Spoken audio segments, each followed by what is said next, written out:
Ferrand vous invite au cœur de l'histoire sur Europe 1. Comme toujours, la nouvelle année s'est ouverte sur le concert du Nouvel An à Vienne. Hommage quasi planétaire au génie des Strauss, père et fils.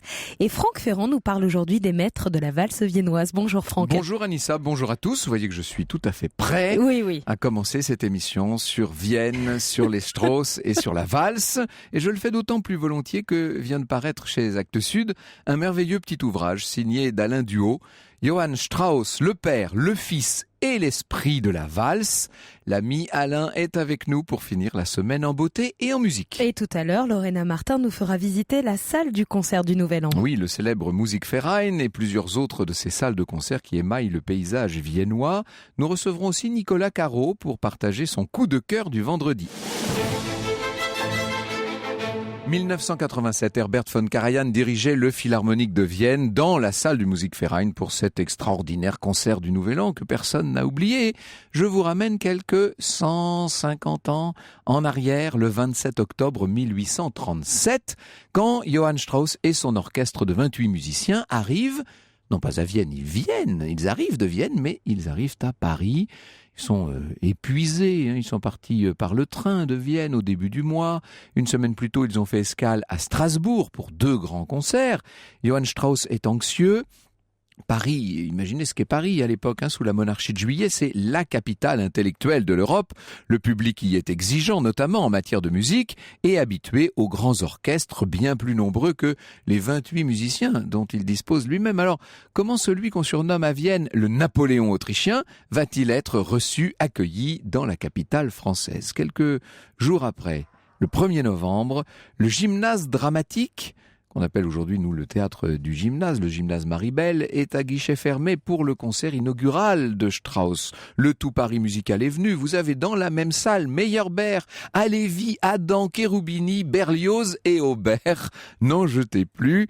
Strauss ouvre son concert par une composition d'Auber, justement, et l'ouverture des Faux Monnayeurs, et puis il enchaîne les valses qui font sa renommée depuis maintenant une dizaine d'années. Le concert s'achève soudain, des applaudissements extraordinaires, c'est un triomphe. Et dans le journal des débats, Berlioz écrit « Les morceaux que les musiciens de Strauss exécutent, ces charmantes valses où la mélodie se plaît à tourmenter, à agacer la mesure de 1000 manières, contiennent souvent des difficultés assez ardues, dont il se joue avec une aisance et un aplomb qui ajoutent à ces piquantes coquetteries rythmiques un charme irrésistible. » Quelques jours plus tard, Strauss et ses musiciens jouent devant le roi Louis-Philippe aux Tuileries et de nouveau c'est un triomphe et le roi en récompense le lendemain, le roi des Français fait remettre à Strauss une somme de 2000 francs et une épingle en diamant. C'est presque une apothéose, cette tournée parisienne. Et puis tout au long du mois de novembre jusqu'en mars, y compris à Noël, les concerts publics,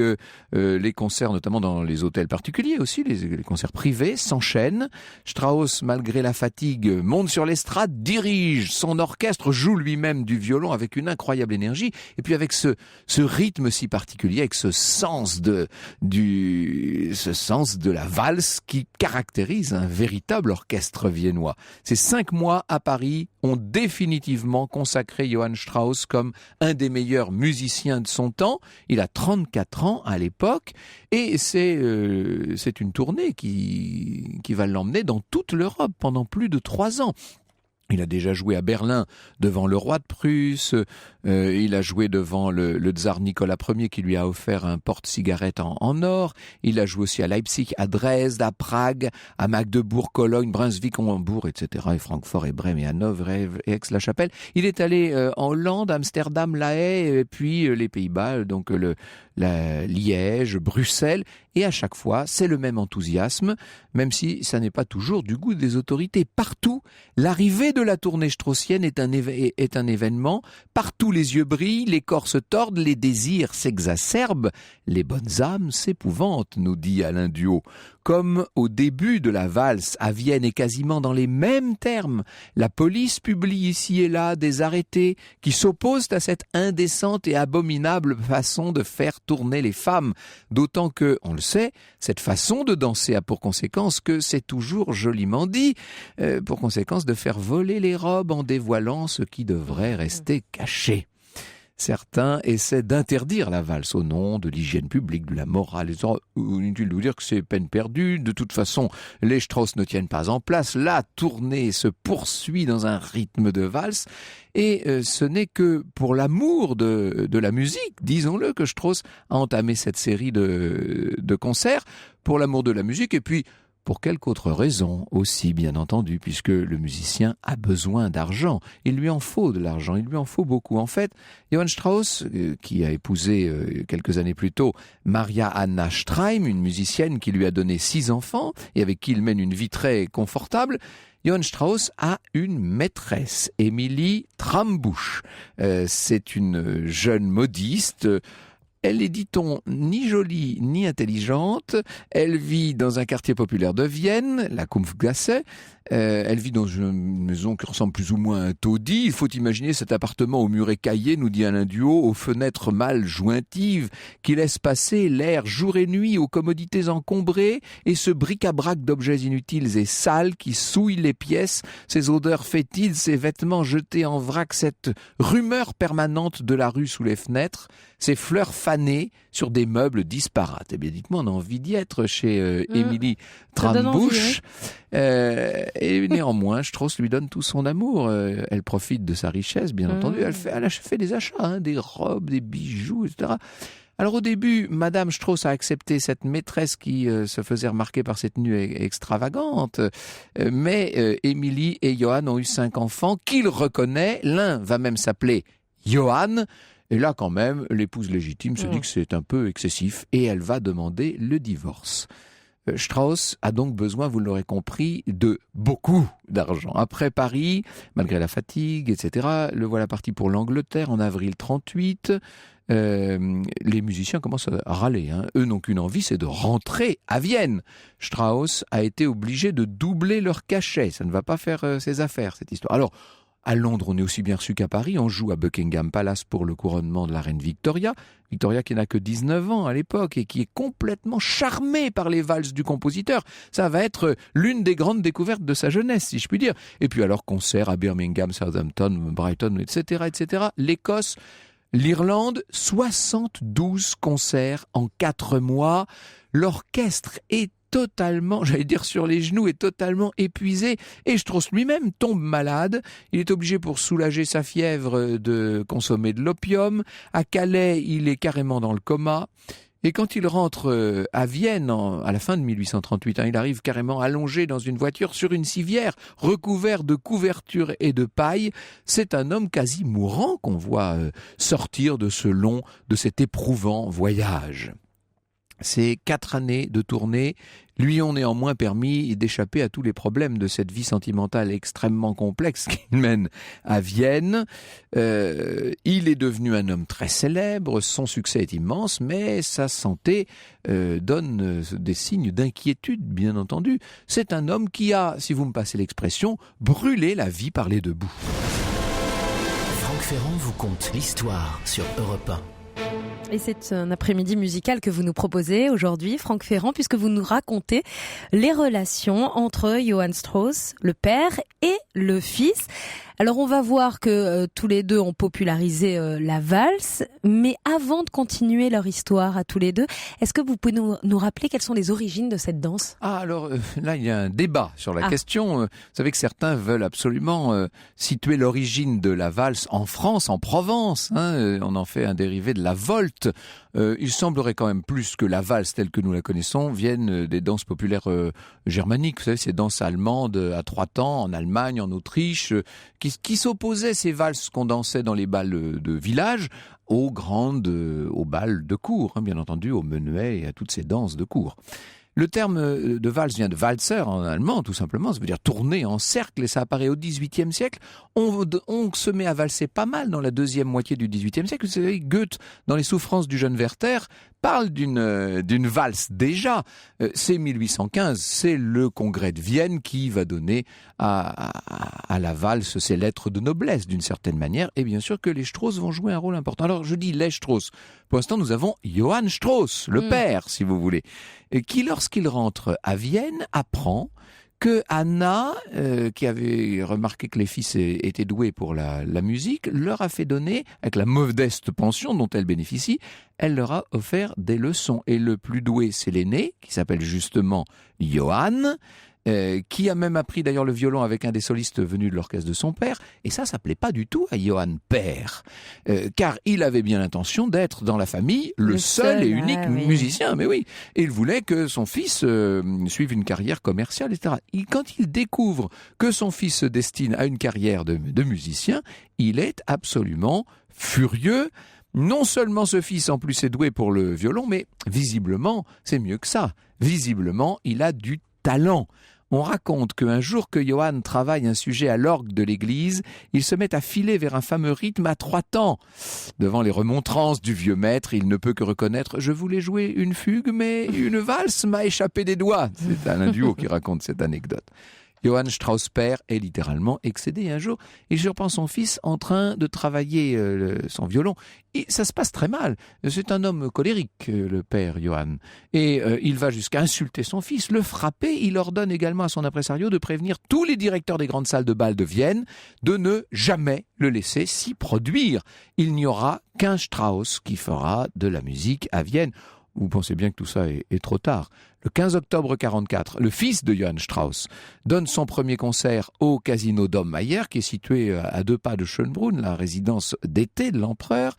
Il est accompagné de 15 musiciens qu'il a recrutés parmi un certain nombre de ceux qui, dans la profession, n'avaient pas d'emploi à ce moment-là. Il ouvre son concert par l'ouverture d'un opéra à la mode, La Muette de Portici, d'Aubert. Il enchaîne les valses avant de finir en apothéose par une valse de son père, Les cloches de la Loreley au fond du Rhin. C'est un véritable triomphe. Ces valses opus 1 remportent un tel succès qu'elles sont demandées, qu'elles sont réclamées 19 fois par le public. Et le père qui finalement a renoncé à organiser un concert en même temps que son fils, vous voyez jusqu'où ces choses peuvent aller, le père ne peut que se rendre à l'évidence. Il lit les journaux comme tout le monde le lendemain matin. Son fils est devenu le nouveau roi de la valse. Un des journaux écrit, enfin dans l'un des journaux en tout cas on peut lire, le talent n'est pas le monopole d'un seul individu, ce jeune homme est aussi riche de mélodies et de piquants que son père, aussi habile que lui dans l'instrumentation, et cependant il n'a rien d'un imitateur servile dans la façon dont il a tiré parti des compositions de ce dernier. Il y a un autre journaliste encore plus cruel qui écrit « Au revoir Strauss père, bienvenue à vous Strauss Suisse ». Ça doit faire un plaisir de lire ça, vous imaginez. Là, on peut dire que la relation entre le père et le fils est devenue très tendue. Je me rends bien compte qu'en tant que fils respectueux, aimant profondément mon père aussi bien que ma mère, écrit Strauss fils, il m'est impossible de prendre parti dans ce terrible différend où l'amour filial, l'équité et la reconnaissance se contredisent si douloureusement. C'est pourquoi j'ai pris la résolution d'utiliser le talent dont je dois le développement à ma mère. Et la résolution en question, elle est prise, elle est définitive. Réponse du père, réponse pour le moins acide, puissais-je mourir avant de voir cela? Johann Strauss, fils, est nommé Kapellmeister, donc maître de musique si vous voulez, du 2e régiment des citoyens de Vienne, et puis un petit peu plus tard, chef de la musique municipale de Vienne. Le père est en tournée à travers toute l'Allemagne, il est nommé directeur des bals de la cour, donc il prend son poste à Schönbrunn, mais c'est bien le fils que maintenant les Viennois veulent entendre, c'est lui qu'ils acclament. Il est jeune, il est élégant dans son habit bleu avec des manchettes flottantes de dentelle, son bracelet d'or au poignet. Il est devenu en quelque sorte la nouvelle coqueluche des Viennoises. Survient l'année 1848, très important, 48, vous savez, le printemps des peuples, ces événements en Sicile, puis la révolution parisienne de février. Le 13 mars, des ouvriers, des paysans ont manifesté à Vienne. La troupe ouvre le feu sur la foule. Le prince de Metternich, qui est en place depuis 27 ans à ce moment-là, est contraint à démissionner. Il s'enfuit dans une voiture cachée sous une corbeille à linge. Il va s'exiler comme ça jusqu'en Angleterre. Il ne fait pas bon être un gouvernant, être un dominant, si je puis dire, en 1848. Une assemblée constituante élue au suffrage universel va abolir un certain nombre des droits féodaux que l'empire des Habsbourg avait maintenus, un empire qui est en train de se décomposer littéralement. Les Tchèques réclament et obtiennent leur autonomie, les Hongrois sont déjà en train de se soulever. C'est le fameux printemps des peuples. Et en juin, le soulèvement tchèque va être réprimé. Et quand je dis réprimé, c'est d'une façon extrêmement violente. En juillet, l'armée autrichienne anéantit les Piémontais qui s'étaient eux aussi rebellés à la bataille de Custoza, près de Vérone.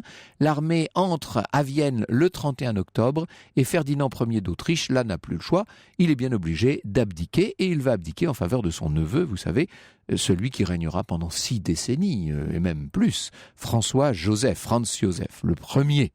Ces événements divisent la société autrichienne. Ce qu'il y a d'étonnant, c'est que, et vous l'aurez déjà compris, entre les opinions politiques de Strauss père et les opinions politiques de Strauss fils, il y a autant de fossés qu'entre les goûts musicaux de l'un et ceux de l'autre.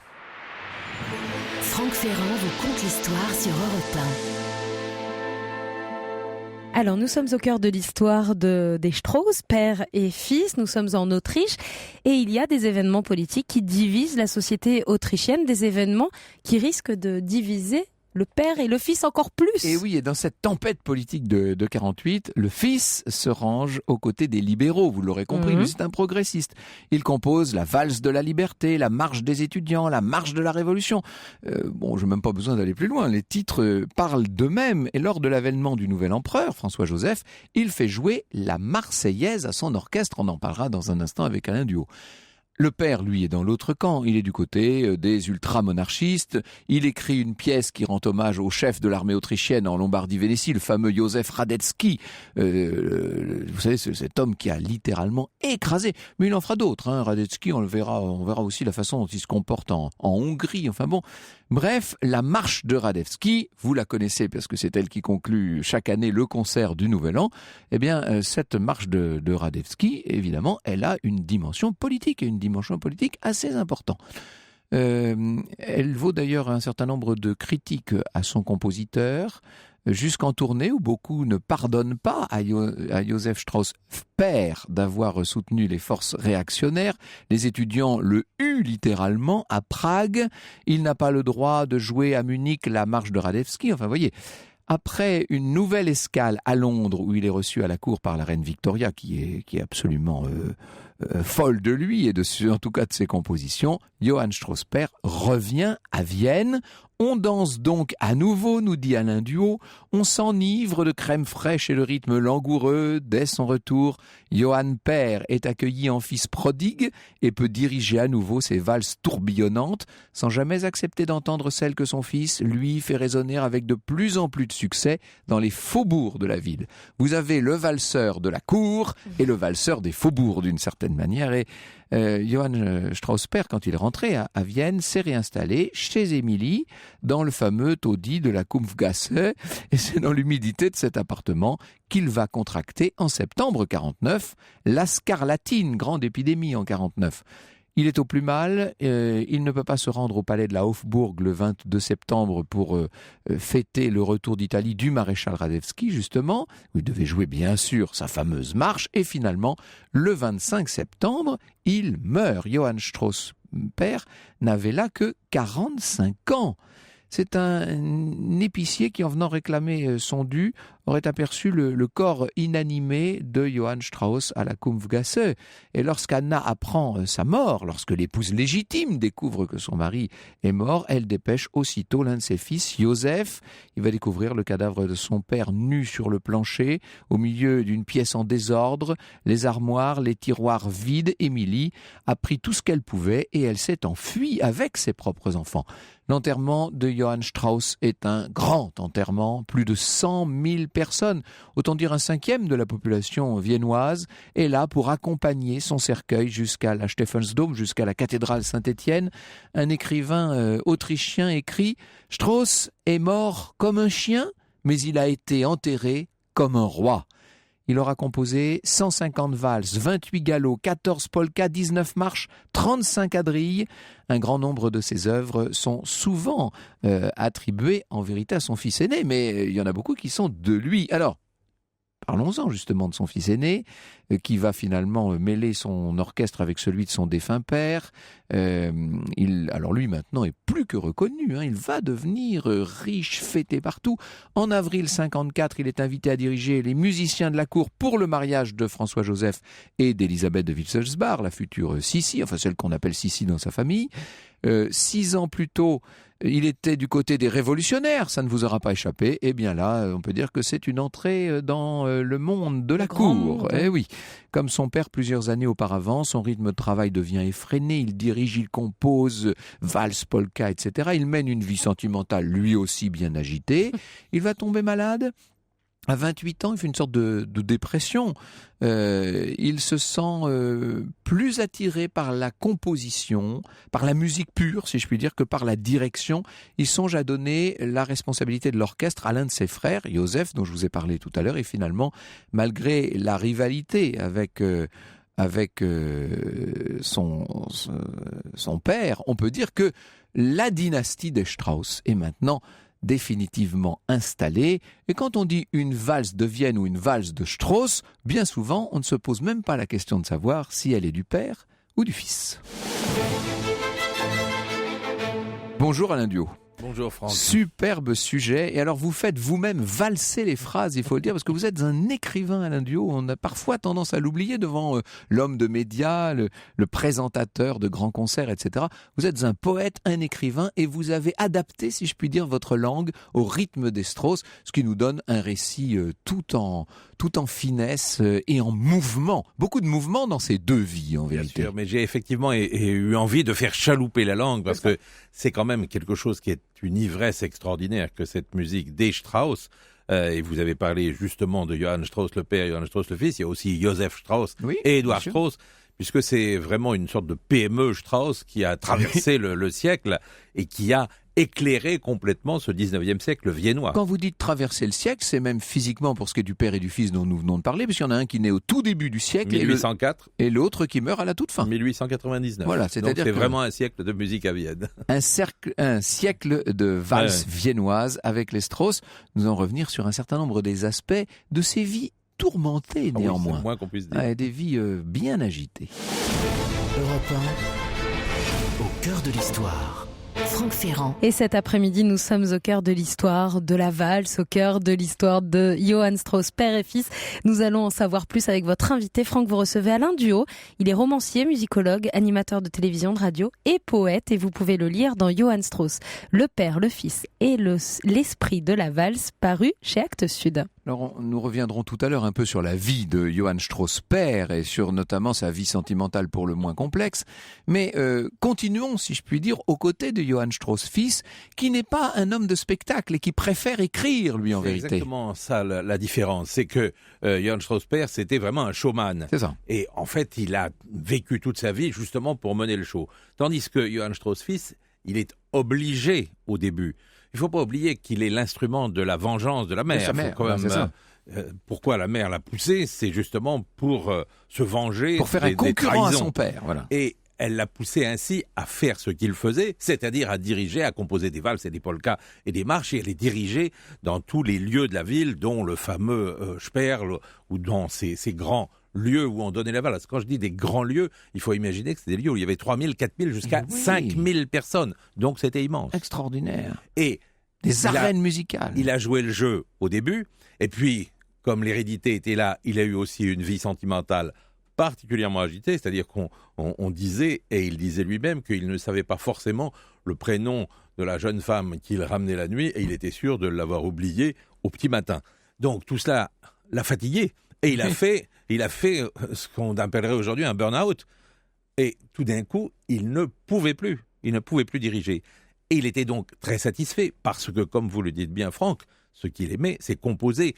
Et c'est ce qui, d'ailleurs, a modifié le style de la valse. Parce qu'au début, Johann Strauss père, et puis les premières valses de Johann Strauss fils, ce sont des valses faites pour être dansées. Tandis que, petit à petit, sont des poèmes symphoniques, ce sont des valses faites pour être écoutées. Et ça change tout, ça. Et c'est tout à fait différent. tous les grands chefs-d'œuvre, le Beau Danube bleu, Sang viennois, dont on a entendu un beau. Pas très facile à danser, tout ça, d'ailleurs. Mais c'est pas fait pour être dansé, Mais c'est oui, fait bien pour sûr. être écouté. C'est fait pour être écouté comme on le fait aussi d'ailleurs au concert du Nouvel An, puisque là on a véritablement tous les grands moments, le sommet étant sans doute la valse de l'empereur, qui fait 14 minutes. Donc vous voyez, on n'est plus du tout dans le show. Et c'est ce qui a modifié les choses, et c'est pourquoi intervient un troisième personnage. C'est que il fallait bien que la PME Strauss continue de Et vivre. voilà, il faut bien que quelqu'un dirige l'orchestre et fasse le show. Et donc, comme lui ne voulait plus diriger, et il ne pouvait plus puisqu'il était dans cette dépression, eh bien, on fait venir le frère, Joseph Strauss, ce qui permet d'intituler les concerts « Orchestre J. Strauss », Voilà. que ce soit Johann ou Joseph, c'est toujours valable. Alors, le frère, il ne veut pas venir d'emblée, parce qu'il a fait, lui, une carrière d'ingénieur. Il a même inventé un système pour... Oui, pour raconter ça. oui, pour récupérer les déchets à Vienne, mais peu importe. En fait, il n'a pas du tout envie de vivre cette vie. Mais la mère est là, et la mère impose. Il faut que l'entreprise Strauss continue, et il faut qu'elle continue toujours pour faire oublier le père. N'oublions jamais cette fonction de vengeance de Anna, et donc elle va peser de tout son poids pour que Joseph Strauss reprenne le bâton et fasse tourner l'orchestre Strauss, non seulement à Vienne, en Autriche, mais partout en Europe. Mais la star, si je puis dire, n'en reste pas moins, d'une certaine manière, Johann Fils. Bien C'est sûr. lui celui que les gens veulent voir ou entendre ou écouter. Et on peut dire que sa carrière a pris un coup d'accélérateur extraordinaire grâce à l'exposition universelle de 1867 à Paris. Bien sûr, parce qu'à l'exposition universelle, il est évidemment invité et il triomphe. Mais surtout, c'est là qu'il va, si j'ose dire, recréer la valse qui lui est identifiée, c'est-à-dire le Beau Danube bleu. Brièvement, le Beau Danube bleu, c'est une commande d'une chorale d'un quartier de Vienne pour mettre en valeur les nouveaux becs de gaz qui vont éclairer, vous imaginez comme c'est passionnant, mais il y a donc un auteur de vers de Mirliton qui va trousser quelques quatrains sur ces becs de gaz. Ça n'inspire pas véritablement Strauss au début, et puis finalement, Il se prend au jeu. il se prend au jeu et il écrit sa musique. Mais c'est créé avec un chœur qui chante ces vers qui sont totalement ridicules, et c'est un bide total. Ce qui fait qu'il, peu importe, oublie la musique, il en oui. compose d'autres, il le remet dans sa mallette. Et puis, quelques mois plus tard, il est invité à l'exposition universelle. Et là, eh bien, on lui demande de créer une œuvre qui n'est pas connue pour Paris. Il se souvient de cette valse. La Et valse des réverbères. Voilà, on élimine les paroles idiotes et il n'y a que la musique. Et à ce moment-là, ça éblouit tout le monde. Et le Beau Danube bleu, en fait, curieusement, est né à Paris. Et oui, c'est ça. Et vous savez qu'il y a un rapport à Paris. Tout à l'heure, vous disiez justement qu'il avait fait jouer la Marseillaise. Oui, oui, oui. Mais vous savez qu'il a composé aussi une valse de Paris et comme clin d'oreille, à la fin, il y a des extraits de la Marseillaise. Quelques notes, oui. Il a pris quelques harmonies de la Marseillaise à la oui. fin de la valse de Paris. Et quand Georges Prêtre a dirigé le concert du Nouvel An à Vienne en 2008, eh bien, il a fait entendre la valse de Paris, bien sûr. Quel beau moment c'était d'ailleurs, et quelle Premier élégance. et seul chef français Magnifique. à avoir été choisi, puisque peut-être les auditeurs d'Europe 1 ne le savent pas, mais on n'est pas nommé, désigné. Ce sont les musiciens de l'Orchestre Philharmonique de Forme de Vienne démocratie, qui, oui. le 1er janvier, ils donnent le concert de 11h à 14h, ils déjeunent, et ensuite ils se réunissent en conclave Choisir et ils choisissent celui qui va diriger le 1er janvier suivant. honneur suprême pour un chef d'orchestre. Mais c'est extraordinaire, c'est ainsi que, moi, Georges Prêtre m'a raconté cette histoire, il m'a dit, j'étais chez moi le 1er janvier 2007, j'avais vu le concert, c'était extraordinaire, le téléphone a sonné, on m'a dit, c'est vous qui êtes choisi, et il m'a dit, c'est une des rares fois dans ma vie où j'ai pleuré. Ah, c'est formidable. Parce que c'est une reconnaissance mondiale. Imaginez 100 millions de téléspectateurs. Ah Vous oui. savez que c'est le spectacle le plus vu après le numéro 1, la cérémonie d'ouverture des Jeux Olympiques. Quand même, c'est tout à fait étonnant. Europe 1 au cœur de l'histoire. Franck Ferrand. Au cœur de l'histoire des Strauss, Johann Strauss, père et fils. Avec votre invité, Franck Ferrand, vous recevez le romancier, musicologue, animateur de télévision et de radio et poète Alain Duhaut, auteur de Johann Strauss, le père, le fils et l'esprit de la valse, paru chez Actes Sud. Très joli livre, Le Père, le Fils et l'Esprit de la valse. Là, pour l'instant, nous sommes avec le Fils et nous arrivons à ses côtés à Boston, Alain Duhaut. Ah oui, ça c'est vraiment une histoire extraordinaire. Donc on est en 1872, il y a une fête de la paix qui est organisée à Boston et on invite Johann Strauss, célébrité mondiale comme vous l'avez très bien raconté. Alors il hésite Et puis, il y a des arguments auxquels on ne résiste guère. On lui propose un cachet absolument faramineux. En francs d'aujourd'hui, c'est un peu plus d'1 million d'euros. Donc là, il hésite un peu moins. Il accepte. Il met quand même plusieurs conditions de partir avec sa femme de chambre, son domestique et son chien. Très important, le chien, on le verra. Et il arrive donc à Boston. D'abord, il est surpris par la vie américaine, parce que c'est pas du tout la vie autrichienne. Mais surtout, il arrive au lieu où doit donner ce concert, et là, il découvre l'orchestre qu'on lui a préparé. C'est un orchestre de 2000 musiciens. 2000 musiciens. 20 000 choristes. C'est pour 100 000 spectateurs. Hein. Mais alors, cet orchestre, évidemment, Comment c'est peut-on une sorte diriger une telle de masse, monstre. oui. C'est ce qu'il dit. Parce qu'il y a 300 premiers violons, 300 Oh là là. heures. Enfin, bref. Alors, on lui explique qu'il aura des chefs assistants. Comment cela va-t-il se passer ? Eh bien, on va avoir, tout au long de cette masse de 2000 musiciens, des chefs assistants qui vont avoir des jumelles pour voir ce que fait le maître. Le maître sera juché sur une tour de guet, et pour lancer cette cacophonie, parce qu'on imagine que ça doit être une cacophonie sonore, au lieu d'un coup de baguette, ça sera un coup de canon. Un coup de canon, alors, bon, quand on lui explique ça, il commence par dire « Vous vous moquez de moi ?» Je rentre. Et on lui dit « Mais si vous rentrez, vous allez être lynché. » Parce qu'il y a 100 000 personnes qui ont déjà acheté leur billet. Bref, le concert a lieu. Alors c'était étonnant parce qu'il y a tous ces instruments multipliés par 10, 50, 100. Et puis il y a des percussions extraordinaires. Il y a par exemple des rails de chemin de fer suspendus à des poutres pour remplacer les triangles. Vous savez, le petit triangle charmant dans l'orchestre. Là, alors on tape dessus avec des maillets. Je ne peux pas imaginer ce que ça peut être. Mais toujours est-il qu'il a gagné beaucoup d'argent. Et puis, il est devenu là aussi une star sur place, à tel point que toutes les femmes américaines voulaient avoir une mèche de ses cheveux. Vous savez, il avait des cheveux bruns, très bouclés. On n'en a pas beaucoup de cheveux, somme toute. Hein. Non, parce que... Une douzaine de milliers, je crois, en moyenne. Il était tout à fait, évidemment, embêté de cette demande, mais son majordome, son domestique, a eu la bonne idée. Il a accueilli lui-même les femmes avec une enveloppe parfumée dans laquelle il mettait une mèche, non pas des cheveux de Johann Strauss fils, mais de l'épagnol. L'épagnol est reparti évidemment totalement tondu. Et c'est ainsi que l'histoire parfois Donc se le fait. chien a joué un rôle important. Le chien a joué un rôle important. Donc il y a peut-être dans les greniers de certaines familles de Boston une petite enveloppe avec des poils de chien qui ont été donnés, ou je ne sais pas si on donné quelques subsides, donnés ou vendus, pour être ceux de Johann Strauss le fils. Une petite mèche de l'épagnol Strauss. C'est joli. Quel est le rôle de sa femme dans un tout autre registre Alors, de sa femme, d'abord, la femme, elle vient relativement tard, parce que bon, il a ce burn-out, et puis à un moment, on a compris qu'il multiplie les conquêtes. Voilà, à un moment, il se dit, il faut faire une fin. Et il va rencontrer chez un aristocrate viennois, dont elle est la maîtresse, une ancienne chanteuse, qui se prénomme Jetty, qui est beaucoup plus âgée que lui, enfin beaucoup plus, elle a 8 ans de plus que lui, mais à l'époque ce n'est pas négligeable. Et d'emblée, lors de cette réception, eh bien ils se plaisent. Ils se plaisent, ils se le disent, ils se le montrent, ils se le prouvent. Et Jetty va dire au baron, eh bien je vous quitte parce que je vais épouser Johann Strauss fils. Et le baron est parfait. Le baron lui dit, mais je comprends ça. Et pour que vous n'ayez pas de problème, je vous donne de l'argent pour vivre avec Johann Strauss fils. C'est incroyable. C'est tout à fait extraordinaire, mais on est au 19e siècle à Vienne. Hein. On est dans l'entourage des Strauss. Exactement. On a l'impression que tous les repères habituels se mettent à zigzaguer là d'un seul coup. Mais ça a un avantage aussi pour Johann Strauss, pour sa composition, parce qu'il n'a plus aucun problème d'argent. Il vit avec l'argent du baron, l'ancien amant et protecteur de Jetty. Et ils vont donc s'installer dans une très belle maison à Jetzing, dans la périphérie de Vienne. Et là, elle va vraiment s'occuper de lui, mais s'occuper avec une tendresse extraordinaire. Elle sait ce que c'est. Elle a été chanteuse. Elle sait ce que c'est que la vie d'artiste. À quel point ça peut être extrêmement difficile sur le plan nerveux. Elle va lui faire justement une sorte de cocon où il va vivre heureux avec elle et simplement avec la nécessité, le bonheur pour lui de composer debout d'ailleurs. Si vous allez dans la maison de Strauss à Vienne, vous verrez qu'il avait un grand pupitre, il composait toujours debout et la nuit. Comme Victor Hugo à la même époque écrivait debout, de la même façon.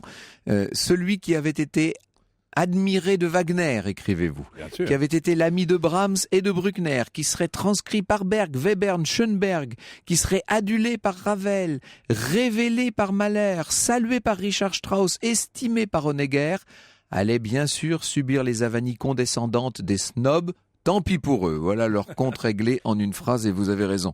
L'essentiel est que les 251 numéros d'opus de Johann Strauss père, les 479 de Johann Strauss fils, les 283 de Joseph, auxquels il faudrait ajouter ceux d'Édouard, constitue plus d'1 millier de pièces qui donnent du bonheur. C'est incroyable ce qu'a été la fécondité de cette famille de compositeurs. C'est une fontaine de bonheur, C'est ça. tout à fait.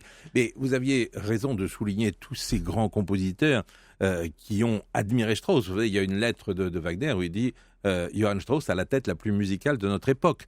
Sachez aussi que Johannes Brahms, qu'on considère comme quelqu'un de très rentré, venait passer ses après-midi chez Johann Strauss. Anton Bruckner, ce compositeur qui est le suivant de Wagner, venait jouer au billard avec lui. Donc, il reconnaissait cette beauté musicale, car derrière l'apparent divertissement de cette musique qu'on dit légère comme si l'autre était lourde, eh bien, il y a la vérité d'un compositeur qui avait cet art de l'orchestration, cet art du rythme à 3 temps, de ce rythme qu'il a avait développé. dans le sang. Mais complètement. Et qu'il a tout d'un coup, il en a fait ce rythme universel de l'amour. Parce que, vous rappeliez auparavant, la danse, c'était quoi? C'était le menuet. Le menuet, c'était des figures. On se tenait par le petit doigt. On avançait d'un pas en arrière, un pas en avant. On tournait la tête. Quelqu'un venait en face de vous. On ne choisissait personne. La valse, c'est tout autre chose. La valse, on choisit sa cavalière.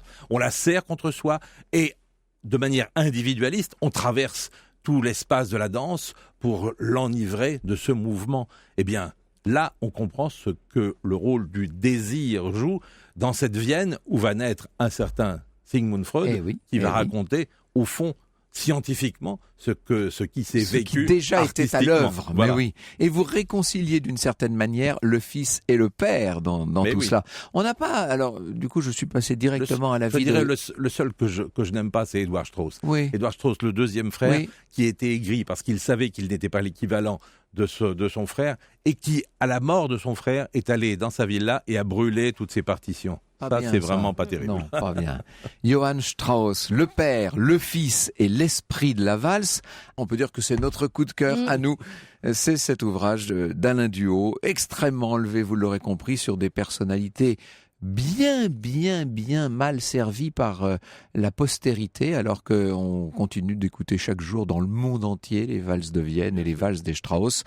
Johann Strauss. Les snobs, vous savez, les snobs ont toujours tort parce que ce sont des intégristes et on sait ce que l'intégrisme peut faire comme mal. La musique de Strauss, elle est faite pour faire du bien.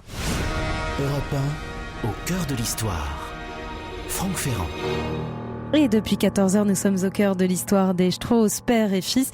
Il est donc temps maintenant d'aller à Vienne, sur place avec Lorena Martin. Et Lorena nous emmène dans les grandes salles de concert viennoises. Bonjour Lorena. Bonjour, notamment Franck. Musique Verein, j'imagine, au club de musique, pour traduire. Qui désigne 2 entités, puisque vous avez l'édifice construit en 1870 sur la Karlsplatz, proche du boulevard Ringstrasse, et la Société des Amis de la Musique de Vienne, fondée en 1812. C'est l'association à qui appartiennent ces lieux. Et le bâtiment, vous savez, rappelle un temple avec des colonnes, des pignons Vu de et des l'extérieur, reliefs. c'est très très classique. Très classique.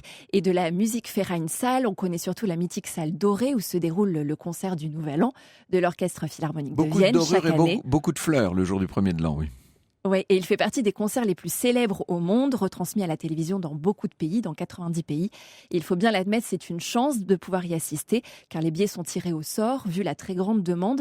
Et au plafond, on retrouve dans cette salle dorée l'Apollon et les Muses, sur les colonnes des silhouettes féminines antiques. Et à l'époque, il n'y avait que la salle dorée et la salle Brahms. Et depuis ces dernières années, on a ajouté 4 nouvelles salles de verre, de métal, de pierre et de bois. Alors on pourrait parler aussi du Wiener Concerthaus, mais je vais vous en faire grâce si vous voulez. Oui. Pourtant, il y aurait pas mal à dire. C'est quand même la scène attitrée de l'Orchestre Philharmonique de Vienne. C'est là qu'on va écouter les grands concerts.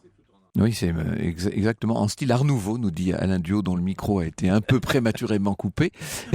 Et je voudrais dire un mot du Kurzallon, parce que j'y étais l'autre jour, pour tout vous dire.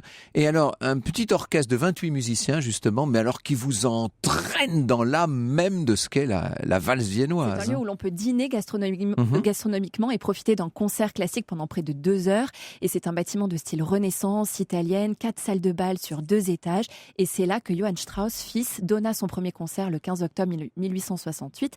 Et c'est d'ailleurs ici que la valse a été popularisée grâce au Strauss aussi. Et qu'elle se maintient populaire auprès des touristes du monde entier. Le lieu de rencontre de la société viennoise. Le Philharmonique de Vienne, la biographie d'un orchestre, c'est un ouvrage de Christian Merlin qui est publié chez Bucher-Chastel. Un ouvrage remarquable, très solide, très sérieux, le genre de livre de référence. Vous savez, merci Lorena. Au cœur de l'histoire sur Europe 1. Nous sommes vendredi, coup de cœur aujourd'hui de Nicolas Caro. Bonjour Nicolas. Bonjour Franck. Et vous voulez nous parler des infortunes d'Alonso Ramirez. Oui, c'est pour ça que j'ai choisi cette musique.